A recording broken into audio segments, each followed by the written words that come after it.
Hey everyone, welcome to Against the Ropes, the 10 Count podcast that has finally come home to YouTube, and we're never leaving. At least until something better than YouTube comes along. You know how that goes. We're here to tell you exactly what we think about current WWE topics, and I'm Adam Davis alongside my co-host Mike. Welcome to the show, Good Mike. to be back here. I know. I mean, it's been a while.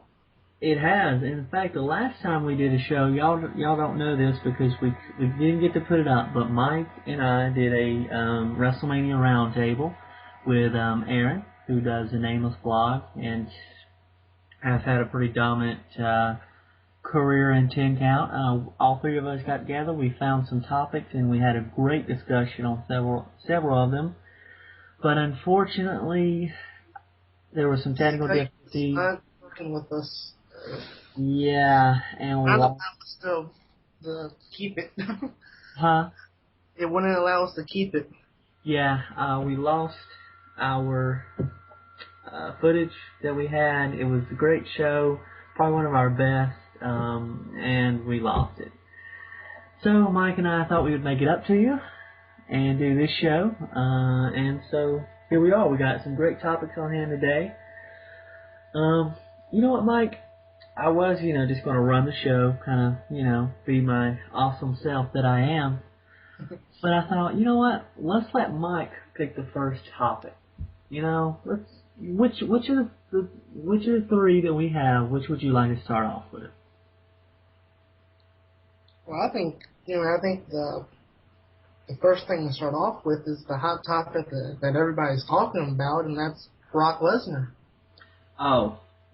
Especially considering what happened on Monday. Oh, I thought you were going to talk about yes. Because that's pretty hot right now. I don't know if you know that. It's kind of a big deal. Apparently you didn't know that. Okay, let's talk about Brock Lesnar, I guess, if you want to. He's kind of a big deal. We originally were going to do Brock and Cena. We were going to talk about that, kind of how that's played out. But apparently that's over. And it's now... Yeah, it's one match and one and done. Which so is a bit surprising, especially because... Okay, we watched Extreme Rules. We saw the match. That was a brutal, brutal match. With Brock Lesnar dominating. And a lot of people, especially in the 10 count group, went, okay, Brock Lesnar's going to win. There's no way they brought him back and he's not going to win. Yeah, I mean, if you think about it, I mean, it's kind of like, everybody was saying, no, there's no way, Rock will lose in his hometown, and, obviously Rock won. But I think it kind of shocked people that Cena actually beat Brock after the whole, month build-up there. Yeah, because to me, which makes me 0-2 for Cena's last two matches, to me it seemed like it would have been reversed. The Rock would have lost, and Cena would have beat Brock. I mean, Brock would have beat Cena, yeah. So, for them to switch it up on us and have Lesnar basically, and what they're saying is that Lesnar was brought in, and since they knew he would not be a full-time WWE guy, this is not a long-term deal in terms of, years, it's kind of a little short-term deal, that they would have him build up WWE's guys. Well, first off, can I just say, why are Cena and Triple H the first two guys to get a build-up or to be pushed or get put over by Brock Lesnar? Why is it those two? Last time I checked, Triple H doesn't need help with that, and Cena doesn't either. He's super Cena. You don't have a match with The Rock and then all of a sudden you need to be put over at WrestleMania 28. I mean, come on. I mean, who would you prefer? Well, And First give off, me two other options. okay, maybe, okay, in a second. But first of all, let's say the John Cena deal I'm okay with. I'm okay with him having a match with Brock Lesnar. Mm-hmm. Okay with that. And that match, as we just talked about, was brutal and physical and a great match, something we haven't seen in a while. Like, I haven't felt how, oof. Brock I think Lesnar, that was the most I think the first time in a long time that we've actually seen, I guess you could say, blood on purpose. Because normally if it's accidental, it'll stop the match, and mhm. they'll clean them off and then get back to finishing it. But, I mean, while they did do that, I mean, Casino did lose a lot of blood, I will say that. I was, But they still didn't, but they still allowed for a good amount to be shown. yeah, and I think that was all a part of getting Brock Lesnar over as, Cena over, too. well, yeah, well, I meant like getting Brock Lesnar over as a dominant force and someone who is brutal, Mm-hmm. which makes it more impactful for Cena and whoever in the future beats him. And it's been a while since I've disliked a wrestler. Like The Rock, he got on my nerves, but I didn't dislike him. I disliked his reasonings and all that stuff. But Brock Lesnar has such an attitude. To go from people going, "We want Brock," to Boom. booing him out of the arena, I think he, that was it. huh? I mean, that was probably their WWE's intent. I mean, there was no way in the world they were going to get people to boo The Rock, no matter how hard they tried. No, I think that one was played well. But with Brock, it's easy to do that. I mean, you line him up with John Laurinaitis, and people hate him, so it's easy to boo him. But yeah, I mean, even if without Laurinaitis, you have Brock Lesnar just like coming in like, "I'm gonna make wrestling legitimate again. But here's what I want before I do that. It's gonna be Raw starring Brock Lesnar. I'm Hmm. getting Vince's plane whenever I want. I'm not getting fined for no matter what I do." And it's like, okay, you're gonna be, and plus, may I say, I thought he went to UFC, not NASCAR, because he still has the sponsors on his shirt, and it's like, yo, bro, you don't really, that's not, what? So how can you like the guy? Which, again, full Which, circle brings it back to Cena. People were cheering for Cena, and especially after seeing Cena get beat so badly, I was and, pulling for Cena to win. hmm Typically, I kind of don't, really care. yeah, like, typically for me, I don't really, I hate, like, when he goes all, does the whole, like, Super Cena, and gets beat up and then comes back and wins, but it was like, that was like the first time I think that I didn't actually mind. It was Yeah, like you said, I actually wanted to see Cena win after he took that beating that he took. yeah. So, I applaud them for bringing in Brock Lesnar, and even using him as a guy to put over other guys. I'm interested in that because, and I'll get to your question of who would be a good person for that in a second. But my question is, can he be that guy like Mick Foley, like a Chris Jericho, where he pretty much in the later stages of the career, they're the ones putting people over, like Mick Foley did for Randy Orton, And helped like put what him over. Jerk is doing now. Yeah, exactly. With Punk and just any other person they decide to put him with. And I don't know because he's a dominant force. Brock Lesnar, like, if he keeps losing, is he dominant?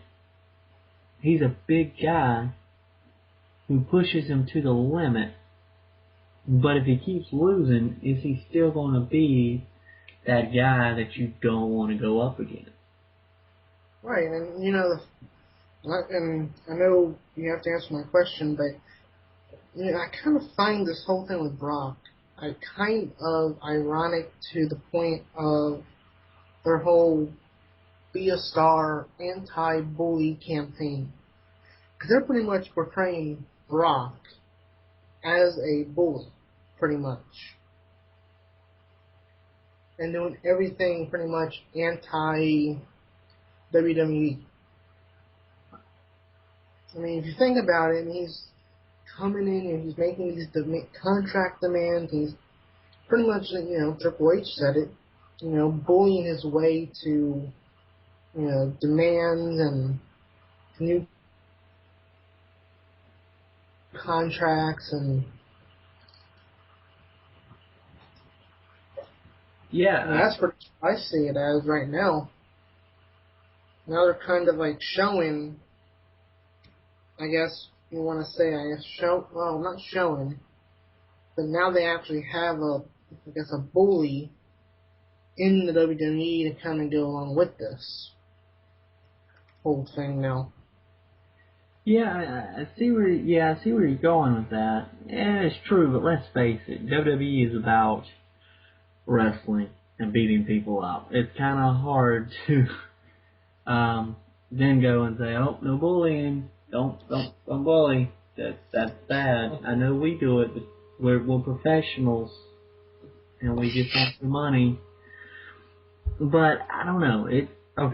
Going to start thinking about who should Brock go against in his return, or just go against to help build up. That's kind of hard because I don't know. You could do Punk. Well, especially now you have a lot of people are now speculating. I believe, with Heyman and with Punk's. Punk brought up Heyman in his shoot promo last year. He brought up Lesnar. So many people are speculating maybe Heyman aligns himself with Brock again, Brock versus Punk, with Heyman the mouthpiece again. Yeah. I mean, we saw it Monday night, Heyman come out there with, Brock's mouthpiece again. I mean, that was a shocker. That was a shocker. I'll be honest. I was expecting they found some guy off the street and said, "Hey, you're going to play a lawyer. Here's your, that's what I was expecting." Or somebody, in production or whatever, "Hey, you're going to go play a lawyer." Yeah. I didn't expect to see Heyman. I didn't either. That was a nice twist. And a way to keep Brock off the TV. It's a good way because they don't want to use up all of his dates, obviously. So having Paul Heyman there, I like what WWE did there. Now, question is, what's next? And apparently it's Triple H. Why? I mean, he is the CEO. COO, and I guess with the way Brock's going about this, I guess he has to kind of, I guess they finally have to use him in a way to actually show that he's still the COO. Because quite frankly, I was waiting for, when they're doing this whole Laurinaitis and Teddy Long thing, I was just waiting for them to, have Triple H just use his power and just either fire them both or hire somebody else. Yeah, I don't. But maybe Brock attacked him too soon? Yeah, to me, that's, I don't know, because at first I thought, okay, I see where they're going with this. Brock is aligning with Laurinaitis, and Laurinaitis is just taking out Triple H, Teddy Long, and whoever else he needs to so he can run the company, pretty much. See, that's the thing that's really going to disappoint me, is if they don't go that route. Like, I guess they can try to find some way that, Laurinaitis and Brock were behind Triple H's attack. Because, with Vince, out of the picture, so to speak, and storyline. Yeah. Eddie Long's, being the assistant, I guess, or whatever he does. And then you got Triple H, the only one standing in the way. And you think about it, I mean, Cena's been the face of the WWE, and Laurinaitis, Brock is the new face of the WWE. So I mean, the only way I can, or what I think they should do is just have it evolve to John and Brock and taking over, and Yeah. John get the CEO to be the main guy at the top of the WWE. Yeah, and it made sense with Brock going after Cena because you can't take over WWE and expect John Cena just to fall in line with everybody. He would go against that. But then Brock didn't take him out. Didn't happen. So now John Laurinaitis is going to step up and take Cena out. I don't know if you've seen him wrestle in Japan, but he's kind of a big deal. So, but let's not start talking about Laurinaitis and wrestling because I don't think I could stomach it. But, so, yeah, that's what I thought they would do. I thought it would be Laurinaitis, Brock together, going to the top to take over the company. Not sure that's where it's going. Not sure. I mean, I think that's the best way to do it.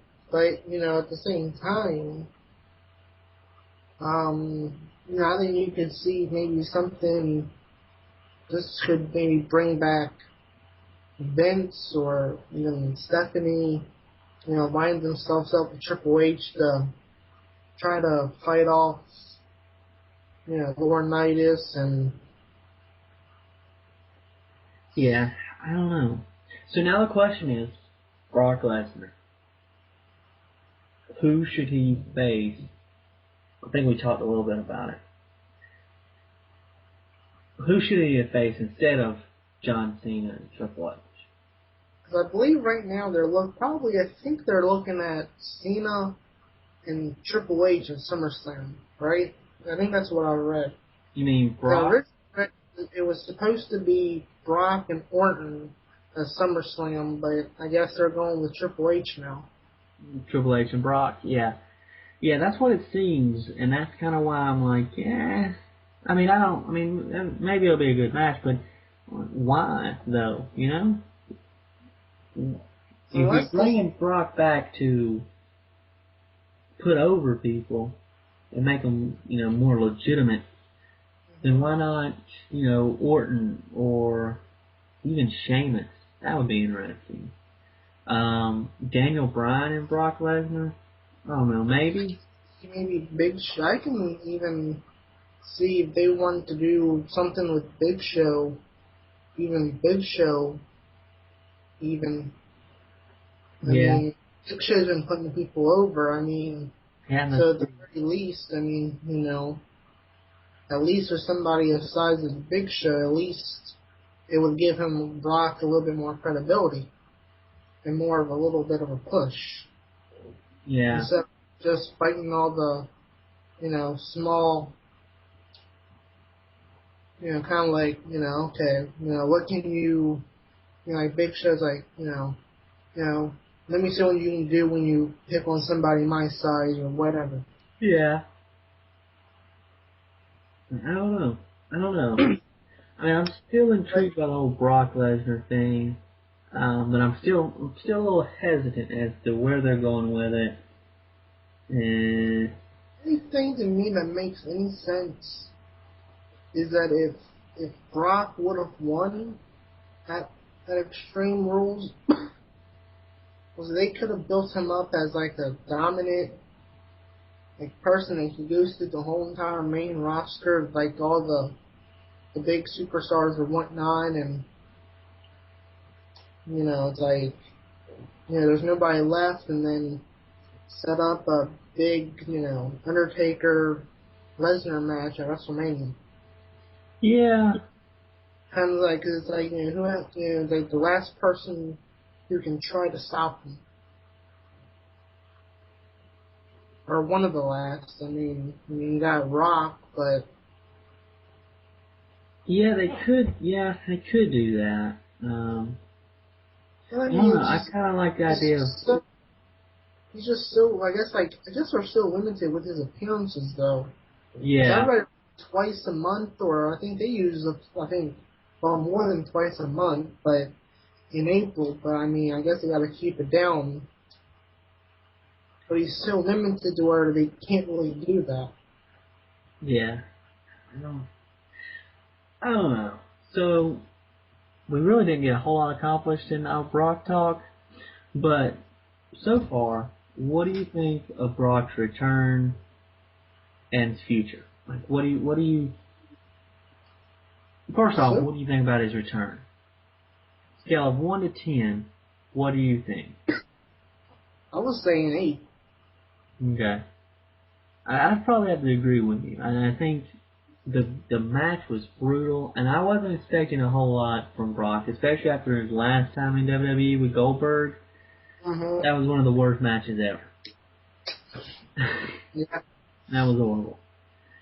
But that was a great, very intense physical match. But the man should not have a microphone in his hand. So I kind of, like, you get an 8, but it's only because of that match. You haven't done anything else that says you deserve it. But Mm-hmm. with Paul Heyman in here now, and when Lesnar does eventually come back, they're doing the whole Lesnar quit storyline. Be a mouthpiece. Now his future. What do you think? Well, I mean, as we talked before, I mean, Triple H, maybe Orton for SummerSlam, but I mean, the thing is, though, is that really, I guess, is he here for this year only, or is he going to still be here in, say, 2014 for WrestleMania 30? Yeah. It's kind of like, I know it's like a 1 year deal or whatever it is, but, is this just a one-time thing? And then everybody's going to pretty much leave, or the people who are watching because of Brock coming back, are they going to, I guess, like, leave if Brock leaves again? Yeah. I know. You know, I'm not. I mean, everybody knows it's not going to last long with Brock. Just how often will he come back, if ever? It could. You're right. Could this be a one and done kind of deal, or what? Right. But future wise, I'm not so sure. Like, with Triple H being next versus Cena now Triple H, and that's SummerSlam. And then maybe he might do some at Survivor Series, and then that could help set up WrestleMania. I don't know. I'm a little hesitant on the future of Brock Lesnar in the WWE and just where they're going to go with it. But I don't know. We'll see. All right, now it's time to talk about another topic, and this one we have said on the show and to each other several times, like, eh, just you can't please everyone. No matter what sport, no matter what it is, whether it's NASCAR, football, NBA, doesn't matter. WWE especially, you will never please everyone. Yep. And in WWE, there's always that one. There's always anytime someone has a problem with something, whether it's Brock Lesnar came back and he should not have lost to Cena, that's stupid, or whatever. They always somehow bring it back to, in the Attitude Era, they always did it better in the Attitude Era, or in the Attitude Era, man, you were never bored, man. It's Brock, I quit thing. It's just stupid, man. Attitude Era was so much better, man. We need blood, man. And it's like, yeah. I mean, I even see, like, old, because many people, with YouTube, I mean, besides us, the next best thing for wrestling fans are probably watching old clips from the Attitude Era, and I see, like, so many comments like, Man, I wish we could get this back. What happened to these writers? You Yeah. know, and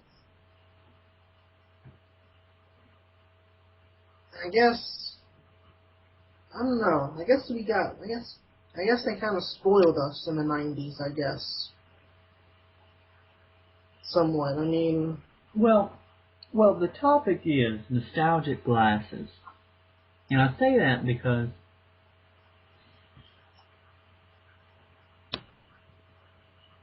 no matter how great or entertaining a storyline, a wrestler, or debut is, someone always has a problem with it. And like I said, it always goes back to, they always reference the Attitude Era. And to be fair, I get like that occasionally too.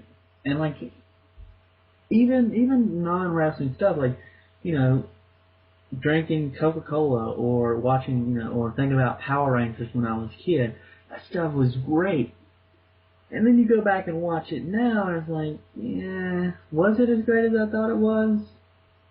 And I'm not saying Attitude Era was bad or we have made it better with time, which sometimes does happen with things. The more you think about it, the more like, oh man, Attitude Era was so great.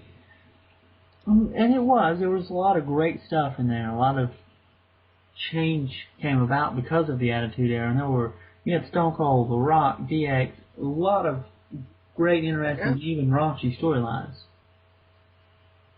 And I think too, and I always point this out. You know, people saying, how great the Attitude Era is, but it's like I look back on it, and it was kind of, I guess you could put it, um, you know, the right superstars at the right time. Because without Hogan, Paul, Nash, Savage, all going to WCW, well, they don't have The Rock or Austin or anybody, all the other, I guess, like legends that we know of today to push. Yeah, And then, of well, course, because of them going to WCW, they were able to do the whole big NWO angle, and so I like to say it was the right stars, the right time at the right places. yeah, that's true. I have to agree with that. But also, like I said, the nostalgic glasses also make you block out the bad stuff. Like, not everything worked in the Attitude Era. There were a lot of great WWE and WCW superstars, but there are also bad ones. And there were also bad matches and bad Oh, storylines and just bad ideas across the board. So, you can't, it's just you like see when people when get our out. kids are 80 or 50 or 40, they're going to think back and, if they watch it, they're like, oh yeah, you know when Undertaker and Triple H, oh man, that was great at WrestleMania 27 and 8 and probably 29. But or like Shawn Michaels and Undertaker and, Oh yeah, and a I lot mean, of stuff like that. Yeah, you always pick out the best, and the Attitude Era had probably a lot more wrestling wise going on. you look at everything. I mean, I know a lot of people who, it's like, like our age now, because we were pretty much, I guess, the age of all the kids that watching now. So I know you said when you went to Raw Monday, there was a lot of Yeah, kids, and so they're when we were watching the Attitude Era, we were pretty much their age or yeah, around their age, and now that we're older, we look back and it's like, okay, Rock, Austin, NWO, and all this. Like you said, they get older. Yeah, Shawn, Taker, Triple H, Taker, Cena, Punk, or whatever. So that's pretty much what they're going to be doing. They're going to be doing our role when they get older, pretty much. yeah, and I mean, not this show. I mean, we'll yeah, still be doing show, but you know. I get you. I get you. But yeah, you still there with me? Yep. Oh, okay. All right. Froze up a little bit. Skype for you. Um. Well. Oh, don't die on me. Okay. Sorry about that. I completely forgot what I was going to say because my computer froze up a little bit. Okay. Let's see. Okay. And like even then, like my main point here with nostalgic glasses is, yes, there were great times, but you're forgetting about the bad times and you're putting those aside because that typically happens. Like you know, but also I guarantee you the people that complain today complained about stuff in the Attitude Era just like they do Mm-hmm. now.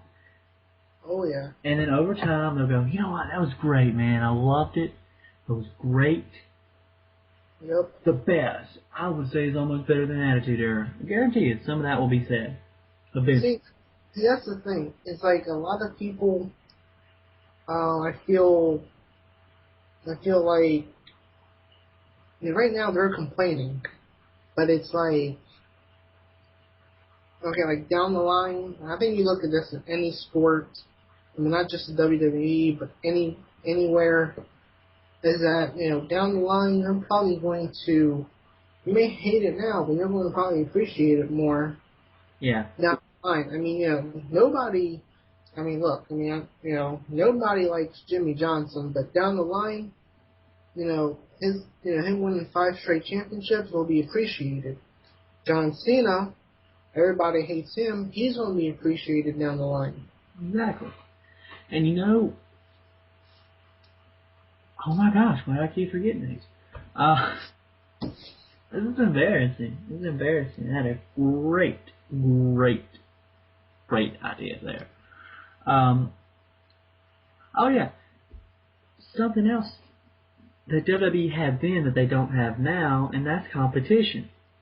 Legitimate competition. They had to be the best. Well, yeah, and WCW was beating them in the ratings.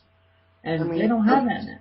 you would have beat them if it wasn't for them, kicking it up a notch and Mm-hmm. Austin and Rock and DX and otherwise we would be watching WCW right now. Yeah. And, and they had to be innovative and creative and go outside the box to gain viewers. And they don't have to do that now. They don't have to worry about TNA. Ring of Honor still kind of has its own thing. So, Yep. really, WWE doesn't have to do anything. Nope. But just kind of, because let's face it, it's pretty much just kind of mediocre. I mean, yeah, there's some good stuff, but like with anything, there's ideas that it was not a good idea. Maybe they should have done this, they should have done that, and you're always going to have those Monday morning quarterbacks, and you're always going to have that. People always want to just go against the grain, and oh, I hated it. It was stupid. Yep. And everybody's calling for Attitude Era to come back. We need more blood. We need more hardcore. Well, yeah.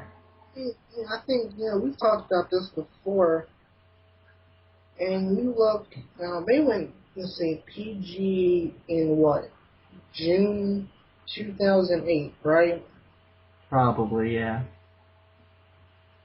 Well, look back here at some of these feuds here, okay? And I'm going to name them out here. Jericho versus Shawn Michaels. Undertaker versus Shawn Michaels. 2 times. Undertaker versus Triple H. Twice. The conspiracy storyline, which started off real well. I mean, I'm not going to forget. I'm putting aside the fact that they dropped the ball on it, but that started off real well. Yeah. CM Punk, contract situation. So they've had, so they've shown that you can have good storylines without the having the need of the blood or TV-14 and, so we've seen the good storylines with it. I mean, but I mean, like you said, I mean, you just, no matter what, you can't please anybody, even though they may have some good storylines, but some people just won't be happy.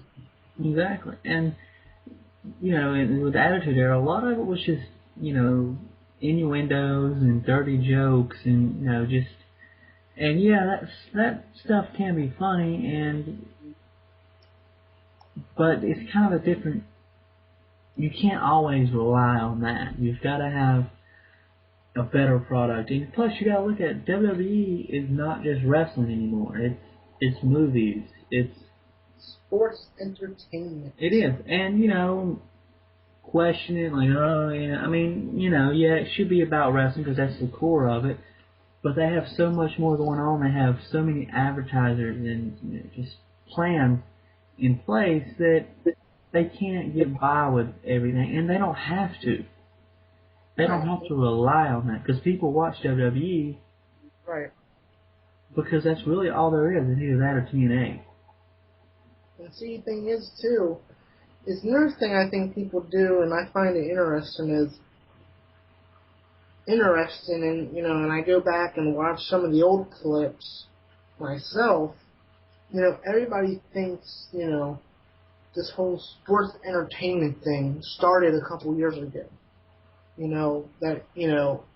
Like back then it was like, oh, it's all pro wrestling. They didn't care what they said. They said pro wrestling and all that.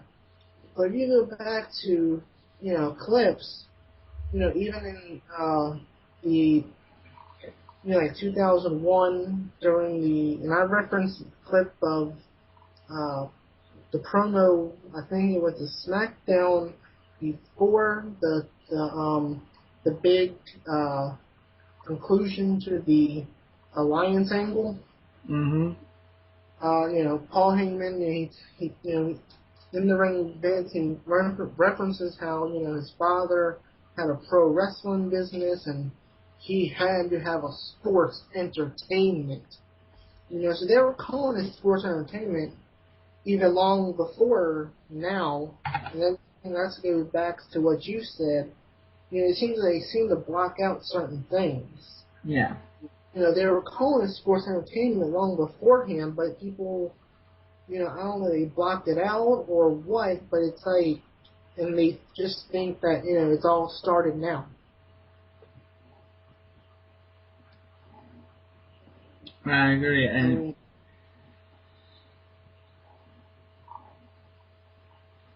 I mean, it's crazy, right? I mean, it's really just something we're not going to please anybody. I mean, plus, too, I think when you bring up, competition, they don't have any. I think at this point, I mean, you're right. But I think the only competition really is not even a wrestling company. It's these dirt sheets that they have to, work harder, try to keep things under wrap. That's like their only main, pretty much worry right now. Well, even that though, let's face it, if you watch wrestling and you read those sites and you get mad because you get spoiled, that's your fault. Don't read them. If you want to be surprised at returns and stuff, don't read those websites or don't click on major return. Don't click on it. Yeah, just right. like For me, I don't mean to cut you off there, but okay. I guess for me it's like sometimes I do read spoilers, but even like sometimes I guess for me I have a way, like, even though I know, even if I read about a return or something, I still have a way when I'm watching it to kind of still have that shock factor, I guess, to where I'm so surprised about it.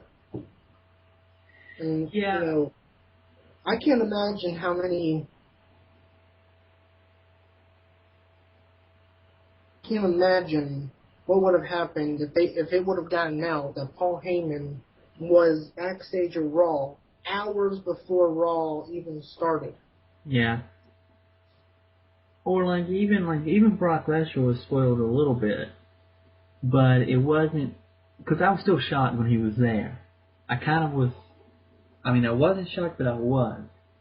Right. So it didn't spoil him, but I don't know if the dirt sheets are really the competition. Maybe it is something WWE should worry about a little bit, but if you read it, it's your fault,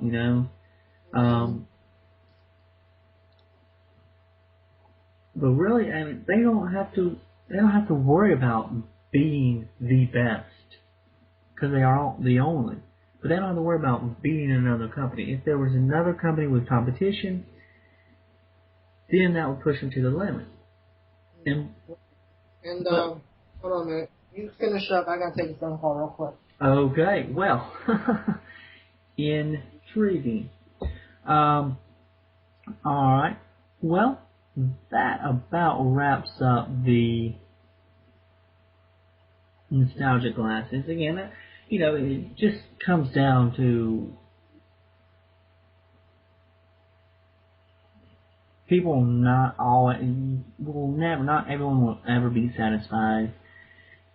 And then it always happens, they'll refer to a time when it was good or when, they thought it was good.